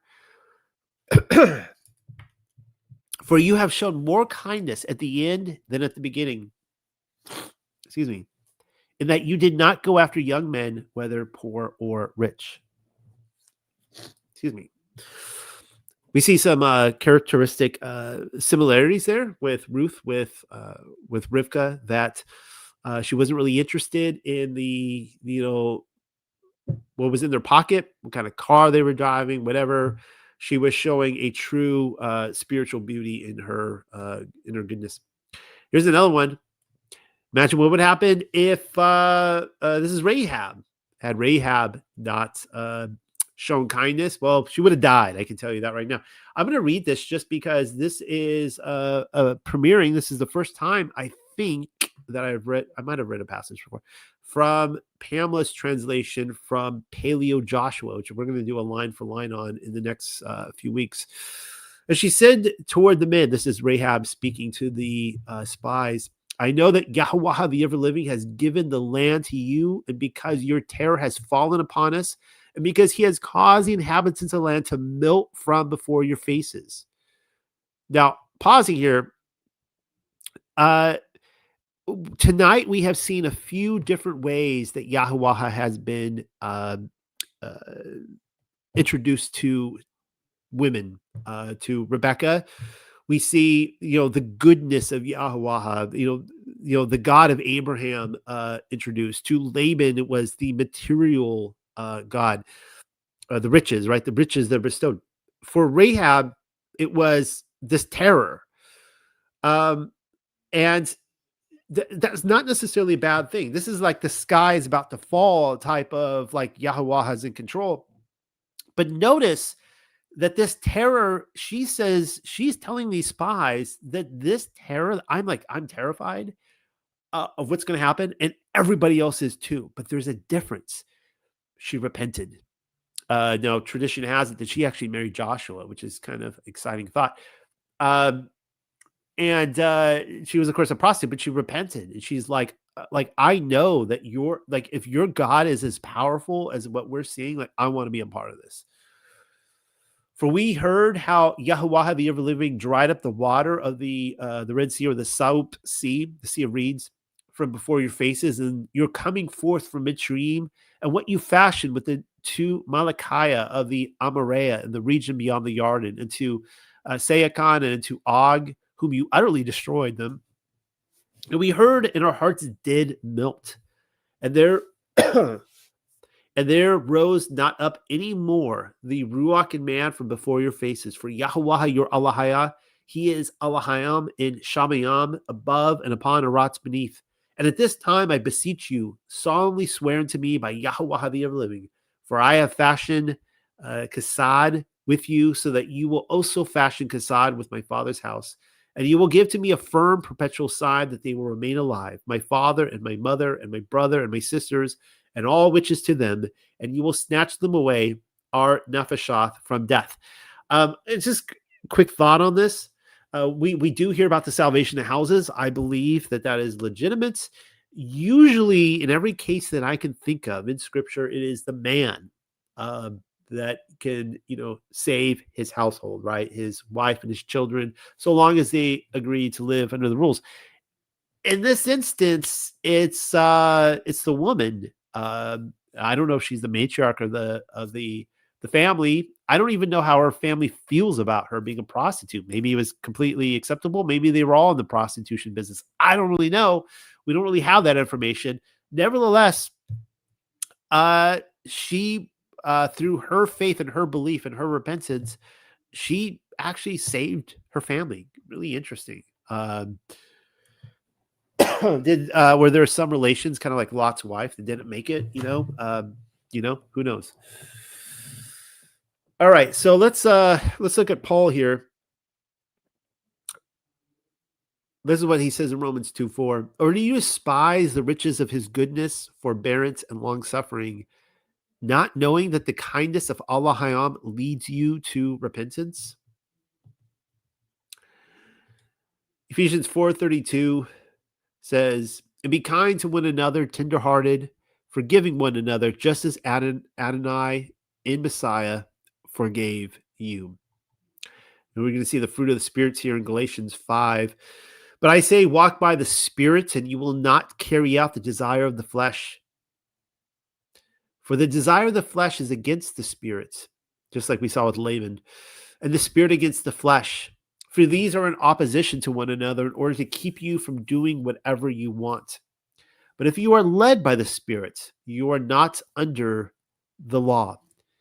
Now the deeds of the flesh are evident, which are sexual immorality, impurity, indecent behavior, idolatry, witchcraft, hostilities, strife, jealousy, outbursts of anguish, selfish ambition, dissensions, factions, envy, drunkenness, carousing, and things like these. Now, for those of you who are like, oh, did Noel just read a passage from Paul which says you're not under the law if you're led by the Spirit? He just described for you what it means to be under the law right there. Just look at those things, those sins. You're under the curse of the law, right? So you're not being led by the Spirit. You're not in truth. You're under the curse of the law. What you can't say is that the law is done away with. Therefore, you can be drunk, up to drunkenness, carousing, selfish ambition, outbursts of anger, dissensions, factions. Like, it doesn't work like that, right? Like, everyone get it? So, anyways, of which I forewarn you, just as I have forewarned you, that those who practice such things will not inherit the kingdom of Elohim. But the fruit of the Spirit, those who are living according to the law, to the truth of the Torah, is love, joy, peace, patience, kindness, goodness, faithfulness, gentleness, self-control. Against such things there is no law. Now those who belong to Yahshua Messiah crucified the flesh with its passions and desires. Galatians 5. Let's look at a few kind of thoughts here on Laban, and then we're going to close tonight on the last chapter with Abraham's new wife. Rebekah's brother Laban gets excited when he notices the gifts that the servants has given her. Now, Laban means white, which is where we get the word albino from the root. White can be a symbol of righteousness, but we do see throughout the Torah that Laban is a picture of greed. And the way this kind of albino white seems to kind of be cross-referenced is in Matthew chapter 23, the famous blessing and curse and woe to you chapter. Woe to you, scribes and Pharisees, hypocrites, for you are like whitewashed tombs. You are like Laban, which on the outside appear beautiful, but inside they are full of dead men's bones and uncleanness. Now, I kind of wonder, was he an actual albino, right? And it's just kind of interesting that we saw, I purposely started earlier tonight showing that Sharaha was according to some texts, like Writings of Abraham and Dead Sea Scrolls, blue-eyed, blonde-haired. She was a very, light-skinned woman. And but then you have this contrasted here with a whitewashed tomb. So you two outwardly appear righteous to people, but inwardly you are full of hypocrisy and lawlessness. This is another kind of interesting fact that I don't want to be overlooked tonight. Eliezer, he passes out gifts. And notice that Eliezer hands out gifts to both the bride and her family. Now, many believers are fooled into thinking that they are acceptable just because they have been given gifts of the Spirit. Do not let this escape you. But carefully note that while all receive gifts, it is only the bride that receives the garments. And we see this right here in Genesis 24:53, where it says, "Then the servant brought out jewelry of silver, jewelry of gold, and garments, and gave them to Rebekah. Only she received the bridal garment." We see the same thing in Revelation 3:5. He who overcomes shall be clothed in white garments, and I will not blot out his name from the book of life, but I will confess his name before my Father and before his angels. And Revelation 19:8 says, "And to her it was granted to be arrayed in fine linen, clean and bright, for the fine linen is the righteous act of the saints." So right there you see that that Rivka received this garment because of her righteous actions. And that's why nobody else got it, but she did in this example. So this is one of the hard things to talk to certain maybe denominations, people with certain histories of they're really like in the spiritual trenches, maybe more charismatic thinking. You don't have to even speak in tongues. That could be, for me though, a person who speaks in tongues is one of the hardest to minister to in terms of convincing them that the Torah is eternal and true and to be kept, to keep the Sabbath, to eat clean, these kind of things. Because they will, I've been told this so many times where they'll be like, Noel, you don't get it. Like I speak in tongues and I fight demons. I'm a demon hunter and I fight demons all the time. And, I perform miracles and all these things, and I see it happening all around me all the time. And that's proof that I have God's favor. That's proof. That's all the proof I need. And it's like, well, Laban, received the same thing, right? But he didn't get the garment. And so our deeds, our actions are indeed of the utmost importance. And let none of us be fooled that only those who persevere until the end, keep the Father's commands and the testimony of Yahshua, will make it to the end. Again, the extended family of Rivka are not the bride. They were not called to live in the land. Matthew 10:37-38 says this: "He who loves father or mother more than me is not worthy of me. And he who loves son or daughter more than me is not worthy of me. And he who does not take his cross and follow after me is not worthy of me." All right, let's go ahead and finish the last chapter here, and then I'll let you out of class for the night. Abraham prospered. I was going to say Abraham proposed, and then I realized I read that wrong. Abraham prospered, and he took a woman whose name was Keturah, or Kuta Uraha. And she bore him Zamaran and Yakushan and Madan and Midian and Yashabak and Shawak. And Yakushan begot Shabaa and Dadan. And the sons of Dadan were Asha Uram and Lata Yuashayam and Lama Ayam. Now, remember, Moses is writing this, and he's taking an interest in this genealogy. And I'll tell you why I think that is in a second. And the sons of, well, I'm giving away the answer right here. And the sons of Midian were Ephah and Epher and Hanok and Abida and Ilda. And these were the descendants from Keturah. Abraham left all that was with him to Yitzhak. But to the sons of the secondary woman that Abraham had, Abraham gave fortunes and sent them from his son Yitzhak during his own life to the east of the eastern country. These are the days of the life of Abraham, that he lived 175 years. So Abraham breathed out his life and died, a fine gray-haired old man and satisfied. And they placed him, I imagine he had like the most amazing beard. This is big, huge, white, just this like feathery, like smooth hair. I don't think it was like wire. I just think it was like this, long flowing beard.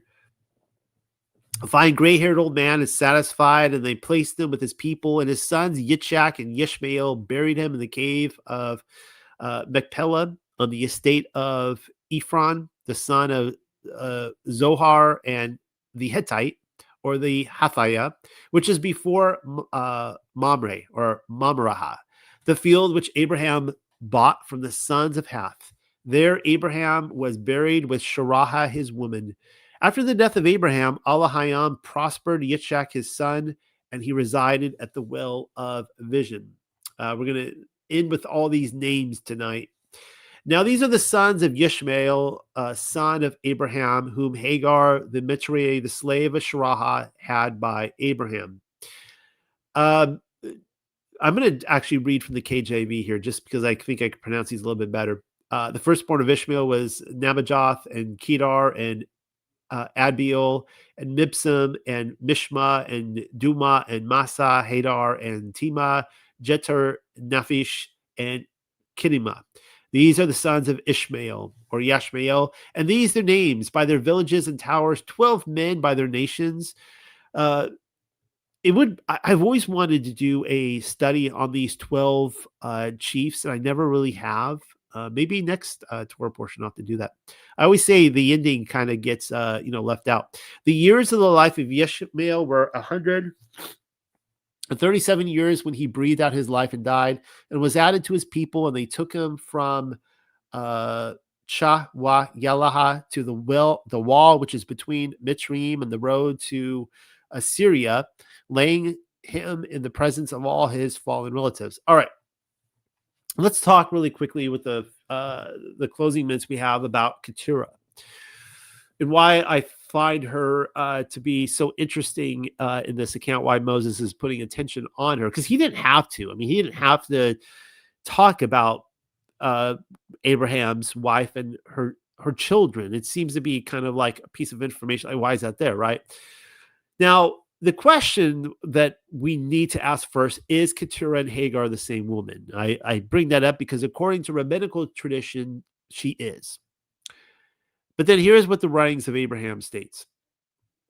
This same year I took to wife Keturah, the daughter of my old friend Abimelech, king of Gerar, who was dead.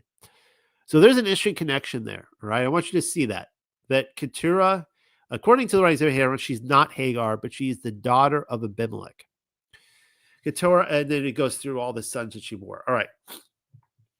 So let's jump ahead here, or actually jump back in the book to Writings of Abraham, chapter 125. And it says, after the destruction of the cities of the plain, this will be Sodom and Gomorrah, I, Abraham, journeyed to the south to land to Geraha. We all know this story. And it says, now the king of the land was Abimelech, and he was one who worshipped the Most High Elohim and was just and upright in his ways.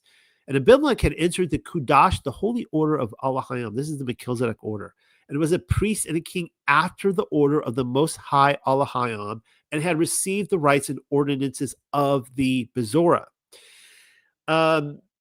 So that is an interesting piece of information that I think is going to lead us to all the way to Jethro.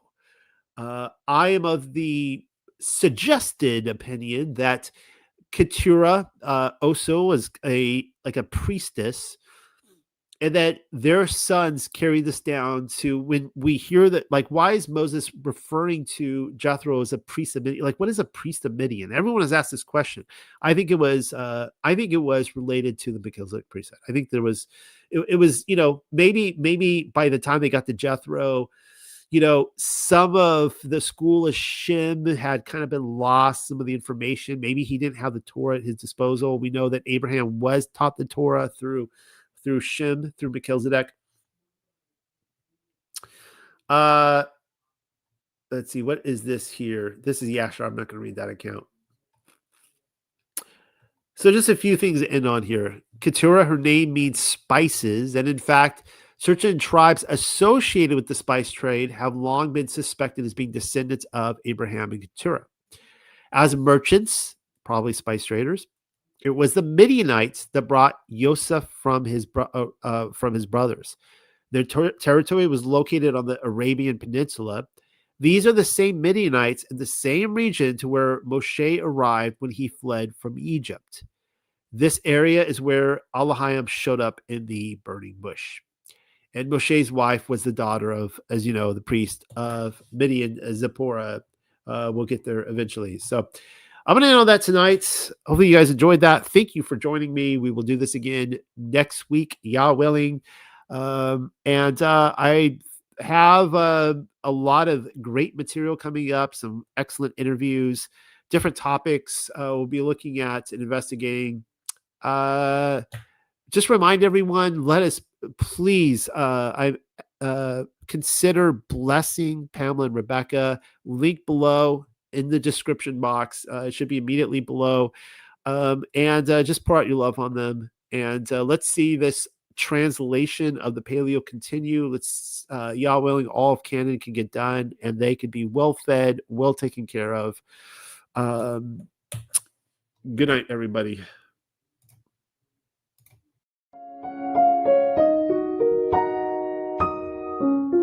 Imagine a kingdom lost in the mists of time, and the sinister plot to keep it that way.